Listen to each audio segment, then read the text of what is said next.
Hello and welcome to the Handicapable Black Woman Throne Room. My view of humanity is a whole new tea. Okay, how are all of my beautiful royals doing? Okay, we're gonna sit on our throne, get something to nibble, sip, eat. If you're having your lunch break, hi, hello. If you're brand new, I am the Handicapable Black Woman. I am, well, as of now, children's book author, but soon, once I can get, yeah, let's just say I'm working on candles, greeting cards, and like the whole business thing, and trying to make sure that when I create everything, everything comes together in alignment beautifully. And so that means editing and changing different, like, yeah. So, but anyway, so I am a hopeful businesswoman of the future, near future, but it's like I do technically have a business because I do have about six children's books out, and I have a lot more in development to come out, but I'm trying to, well, long story, but yeah, trying to get them on more than just Amazon. I've told the story so many times about why I did it so quickly and I broke all of the rules of publishing to because one doctor, while I wasn't diagnosed, or it took over 30 years, one doctor mentioned, "You might have cancer, you might be dying." In the middle of, like, just out of nowhere. And I just remember I'm looking at my sister and she's looking at me, and I'm my heart was pacing. I thought I was gonna have I had a panic attack later that night thinking about it. And over the weeks I was just so scared and nervous because, yeah, like I said, it took over 30 years to diagnose me because doctors were too stupid, naive, bigoted, and just they yeah. So catch up. I talk about my disability nightmare, and I'm going to talk a lot more about it soon, especially after getting the news about what's going on now. Okay, but yeah, so if you're new, there's almost 500 episodes that you can listen to: dating nightmares, politics, a mixture of those two. I have a few Reddit stories. I keep saying I'm going to get back to it. I will in due time, maybe, hopefully. And but there's so many more things, even some crimes, and criminal type of situations. But I'm hoping once I create, like, I have a Patreon, and I'm hoping that once I have enough followers and things, I can start posting like cold cases, and like even like using different resources and things to see if, like, you know what, maybe we can help. It's like because a lot of my novels that I write have some mystery in them. So I thought, you know what, is like my demographic of readers will probably be interested in cold cases, and I thought this would be kind of a cool, well, cool to the point to see, can we make a difference? Because especially having a disability, everyone always tells me I can't do much, just stay at home, just live off the government, and just so many stupid, ignorant, awful, terrible things. And so I, like, especially after getting diagnosed, figuring out different ways where, you know what, I can make an impact, I can help.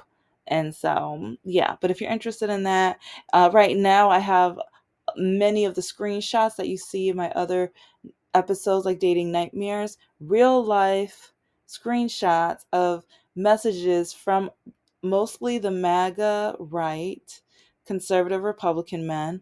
Some of them are just men who hate my standards, but I already talk and tell that long story too. But it's like when men keep telling me, your job is just to be a woman, to be feminine, and not my feminine. You need to be just submissive, be quiet, cook, and do my laundry. It's like, you don't want to work, you don't want a business. Why do you want a business? Are you gonna write books? No, don't write books. Okay, if you're gonna write books the way I tell you to. Don't have this character with a disability. Do this, do that, whatever, blah blah blah. So, yeah, I don't. So that investing money, they say, and like even black men tell me only white men invest money. Okay, so why do you think there is such a money gap between African Americans and white people? Just yeah, because like a lot of Caucasian family members teach their kids how to invest in things, and it's like for some reason, like, yeah, let's close that gap some. And but oh, and I've yeah, I'm doing memory lane, but you have to listen to the episodes because I go in depth. But Do you know how many men have even told me to take all of my money out to play around, have fun, because you only live once. And because my goal is to adopt, and I want, some extra cash, especially if they want to go to college and also family trips, etc., whatever. And but they're like, no, use the money now. That's so stupid. Why would you do that? Oh, you're gonna adopt? It's like, why would you want some kids that aren't yours? And I've heard so many. So yeah, check out the screenshots. They're on Patreon. I promise you. You'll be entertained. And the thing is, I have over 500 more that I have to upload. It's a lot of work. It's going to be, oh my gosh, it's going to be a lot of work, but you know what? Hey, that's life. So, just know, greeting cards, and then, well, I'm gonna start off with wax melts, but move up to candles once I get the website, Etsy store, and like all of that together. And then more children's books, activity books, and novels and stuff like that. So yeah, I'm never bored. And I think that's another reason why a lot of men can't stand me, because I'm never bored. Yeah, yeah, okay, but speaking of like men who tell me to take all of my investment money out, or they tell me that a woman's not supposed to invest, one of those guys was the guy with a disability. Because it's like, especially after getting diagnosed and everything, I was like, you know what? It's like a lot of able-bodied men are telling me that I'm a waste of time. They would be embarrassed to be around me or whatever, because I have a walking disability, a visible disability. And so I was like, you know what? Maybe I can, check out like dating men with disabilities. At least they're more open. At least, they will understand the situation and things like that. Oh my gosh. Especially when it comes to okay, yeah, now I'm dragging the white men with disabilities, because you guys got privilege, and it's like, we keep like, the white privilege and the disability community is astonishing. Especially with the men, it's just like mind blown, because since, especially if they were millennials, maybe late generation X millennials, and beyond, because I yeah, generation Z, I got Generation Z. Ooh. Okay, I'm not gonna say anything specific, but who we? Anyway, a lot of them do not know how much, or like, the protests and the fighting that it took so that we would be able to go to events and be able to vote, like with like, and have the ballots mailed to the house. And that's one thing where now the Republicans are trying to take back, because they're just like, if you want to vote, you have to go to the center. And it's like, okay, some people with disabilities who, it's like, they may not be able to get transportation for it that day. They may not be able to get access. And it's like waiting in the line with some people with their disabilities, either medications or just like, if they have like just certain type of disabilities, it's very hard, especially if there's a long line and stuff like that. So it's like, are they going to have another line for disability so that they would be able to be in and out quickly enough? So it's like, there will be very, very much less likely a situation or anything like that. Because, yeah, if you're going to take certain things away from the disability community, but remember, it's like, yeah, I'm about to post the episode about, they're so against DEI. They're taking millions of dollars from states who have education things for the deaf and blind, for DEI. They hate DEI. They hate the disabled community so much. It's like, because they say that they're being treated differently. You got and it's just really astounding, because when, even with dating, there was this one guy who I'm trying to remember, was he the blind one or I think he was the deaf one. Yeah. It's like I remember talking to him because we matched on, I want to say Hinge possibly, but it might have been Facebook dating, whatever.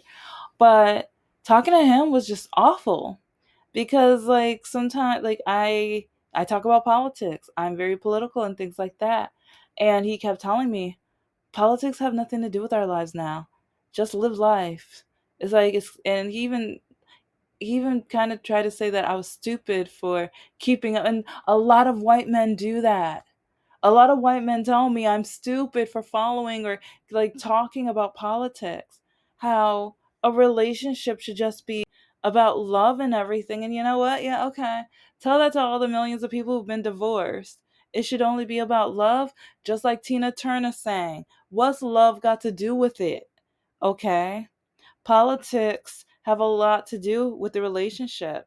Because if one of the people is pro life and one's pro choice, what you gonna do? And then also, if you do have a child that is born deaf or blind, and then you have one parent that is against DEI and one that is for DEI, I know that'll be a situation because it's like a lot of Republicans, a lot of people on the right, and even a lot of independents, because that's one reason I don't date moderates or independents or apolitical as well. Yes, that takes away so many options, but I'll get over it because I want to be happy. But it's like a lot of them only vote if it affects them, for them. They don't think about the nation. They don't think about the long term. And that's one reason they don't pay attention to black women because we kept telling them. We kept telling you. But it's like everyone was like, well, no. It's like, but the orange guy, he's gonna make the prices lower, and he's gonna do this with the war. He's gonna do it on day one, and he's gonna do this, and he's gonna do that, and he's gonna yeah. He's out here, yeah. Now what? Hispanic community. Now what? Specific like the Asian community, but specifically the Korean community, Korean Americans. How you doing right now? Like, how do you feel about how they treated your some of your people? Come on now. How you feel about that? Because I'm disgusted. It's like I got emotional. I was upset. Because especially it's like first it's like we're hearing about them like just going into that Honda like factory and stuff, and oh, it's like they were being slave treatment and all this other stuff, and I'm like, what? And then you find out what the real is, and you're just like, oh, this one, this bigot. In my opinion, she's just an outright full out, just plain bigot. Okay. It's like mm. Oh, and then yeah, speaking about just like it's love, the bigot who bragged about calling these people with valid visas, or I think some of them might have expired, but they were trying to be in the works to get them renewed and everything because they were busy trying to train Americans so that they could be so that Georgia can have like hundreds of like great and amazing jobs and help the economy and everything like that. But yeah, we should like what happened with those five marriages or five divorces? It's like, yeah, speaking of just love, no, it's like you need to talk to her about that. But anyway, back to the example and everything. It's like he just kept acting like I was just so stupid and to just think about politics. And he was like, it's not going to affect us. We have our rights. They're not going to take them away. Look what's happening right now. And it's like he went through school, so he's not gonna care, he's not gonna notice, he's not gonna be bothered. He does not. And that's a lot like because and I've talked to other white men with disabilities. It's like especially since the election or whatever, and it's really crazy because sometimes when I say, well, in Texas they're trying to do this, and it's like other states are planning on following after, and they're like, I'm not gonna care until it hits this state. I'm not gonna care until it affects me. Well, if you know ahead of time, maybe people can protest and maybe people can write the Congress and legislate. I don't want to waste my time doing that. I'm living my life. That's how things get taken away from you if you don't fight back. If you don't care. You don't care until it affects you. That's what I think is stupid. It's like you not voicing your opinion and voicing what you think is right. Like, I just, it's just mind blown. But a lot of this are from the European American disability community. And then uh, there was even the blind gentleman. Like, yeah, the one was, that one was blind. Like, hmm. And sorry, it's like it's been about a year or two. Like, I met each one at different phases, but then especially I've been trying to live my life. I've been trying to get my stuff together. So it's like once I get to the screenshots, because I do have some screenshots of the conversations, and it's just like even with me trying to write my books or me trying to pursue what I want to do, you have a like, but then they would like tell me, well, you're trying to pursue all this with your disability. Who's gonna listen to you? Who's gonna pay attention to you? That's why we need rights. That's why there's DEI, because it's really crazy how some of them, they're like, DEI doesn't matter. It's not gonna help me. But that's how you DEI probably helped you get the job, because a lot of companies would not want to hire you. And some of them know that if they don't hire you because of your disability, that you could sue. And it's like, and because a lot of jobs, they don't want to have to like measure up to the disability requirements. Isn't that right? The clearly of a mistake university. Isn't that right? The way, because yes, because I was hired at a job and I told them I had a disability. On all of my HR paperwork, it had said I had a disability, but my interview was face to, or it wasn't face to face. It was virtual, so they saw my face, but they didn't see me walking. They didn't see my walker. They didn't see my scooter. So next thing you know, I get on campus, and then it's like the first day of class. I finish teaching, and then I'm walking out, and I see the dean. And I introduce myself, shake his hand, and he ignores me for the rest of the semester. He treats me like trash. And then the so-called like person that I was supposed to like go to whenever I have questions, he ignored my emails. It's like he ignored me until 2 days before the end of the semester, when students were all of a sudden, instead of calling me or emailing me, they went around and like asked him questions about my class, because they said they were scared to talk to me. It's like, and one of the students, she even brought up, oh well, I was like, I don't really talk to black people often.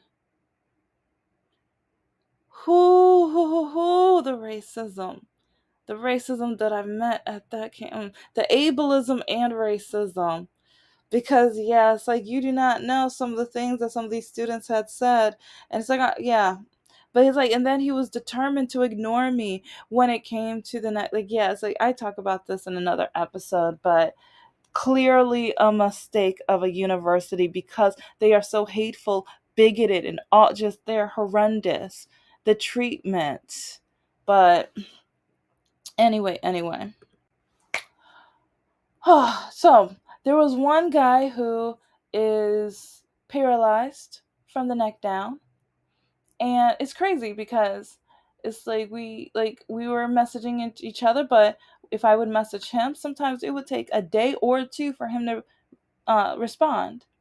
And I'm like, okay, whatever. But it's like, because I'm working on one of my children's books, and I was doing research for disability and things like, or with my disability, I think I was just diagnosed about 3 to 6 months. Like, I'm still doing research on it because I don't know much about it.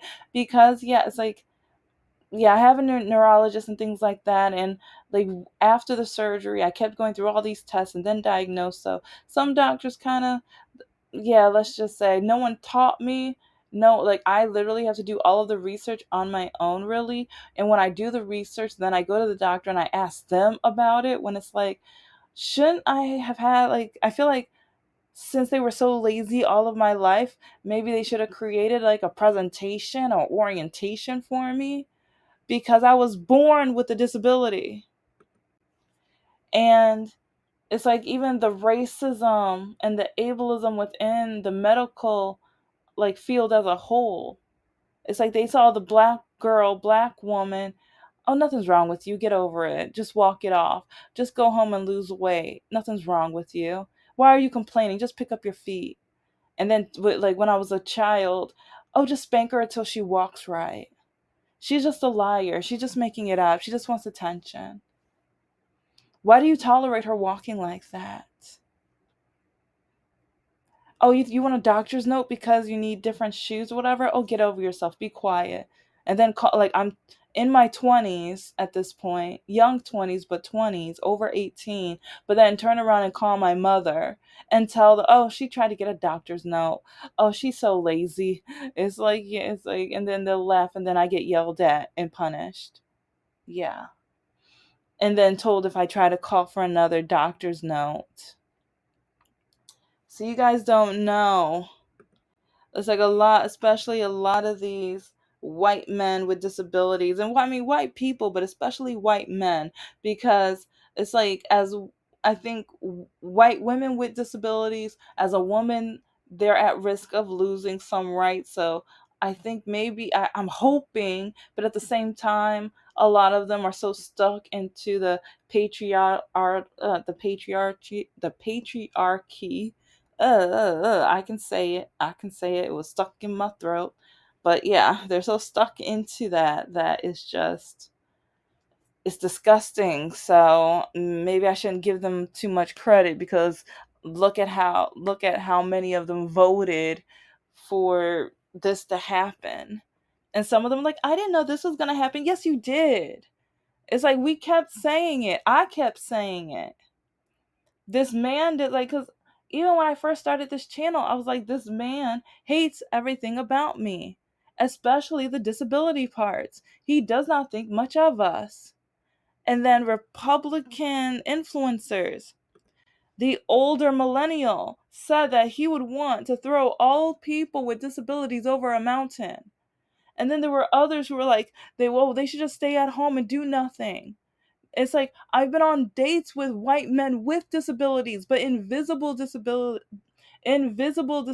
I'm sorry, I'm very frustrated and like the memories of it, and I'm gonna put them in my book, and that's another reason why it's so hard sometimes to get like to because I'm trying to finish parts of the novel, but then going back and remembering some of the traumatizing parts of my life when especially white men without disabilities would tell me that I should just stay home, that no one and they would say the same things that my mother used to say. No one's gonna marry you, no one's gonna love you. Like, look at how you walk. Look at like no one's gonna want a woman with a walker. You're of no use. And then having an ex-boyfriend, he doesn't have a disability but it's like he wouldn't even go to the hospital when I had to have my major surgery.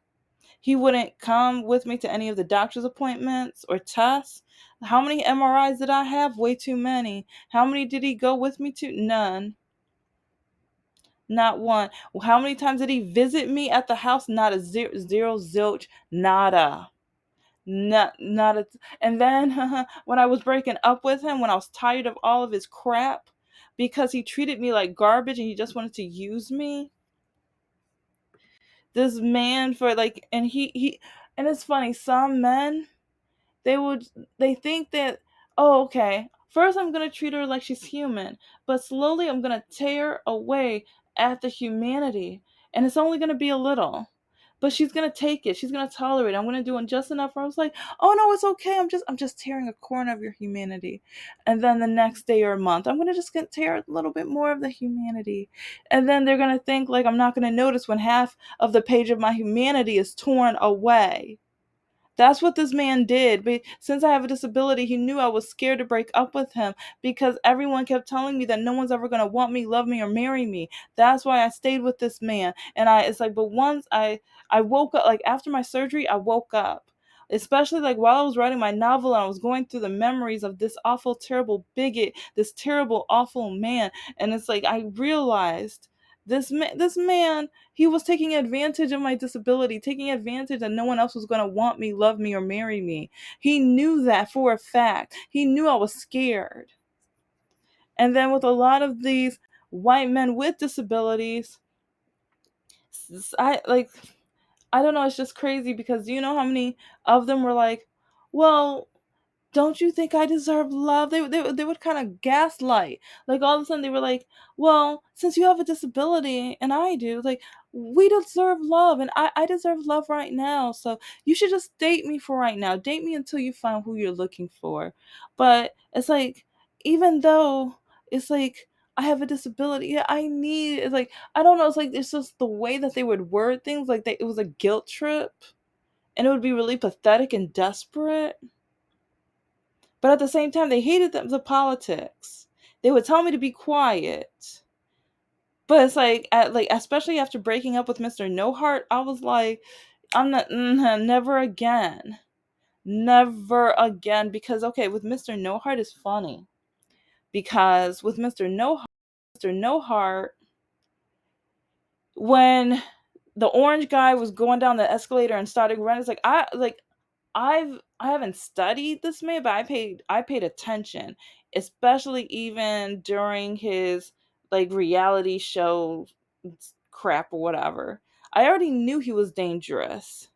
And especially when I kept noticing more and more and more people like starting to follow him. It's like, especially from a marketing, because I think it was the marketing aspect from it. There's certain things marketing wise that he did that his posse did very, very well. And now look at this country. He was able, he was able to trick the people of color so well. Even trick some like people with disabilities, because I know some that like when I on dating apps, it's like I see people with like in wheelchairs and different disabilities and things like that, and then they have conservative or they have Orange Man 2024 or all this other crap or whatever, and I'm just like swipe left, like those are easy swipe lefts, the easiest ones on earth, because I'm just like, you can't be this dumb. But they are. But they are. Because now I want, like, but since they've already been through school, they probably don't care about what's going on right now with 8 states like about to lose funding and money because of DEI teaching and educating the blind and deaf. And some are like, well, I'm not blind or deaf. I'm not either. But it's like they start. See, it's like that's kind of like the page I was talking about earlier. They tear a corner at a time, just a little bit. Like, okay, only these people are going to care. Okay, now I'm going to tear a little part. Now, then another part. One day they're going to get to all of the others because look at Texas. Look at what they're trying to do in Texas. And then look at who was one of their leaders in Texas. I think like, yeah, the governor and stuff, like, come on, Abbott, come on now. It's like he has a disability himself and he's one of the head honchos with trying to take away disability rights. Make that make sense. Make that make sense, America. But it's just crazy because a lot of these white men with disabilities, they do not, it's like they're so stuck in their white privilege that they're like, oh, well, it's not going to affect me. It's not going to affect me, though. You have a disability. So just like, it's like you don't think that any laws are going to affect you. And you think just because some of these laws have already been passed years ago, but look at what they did with women's rights.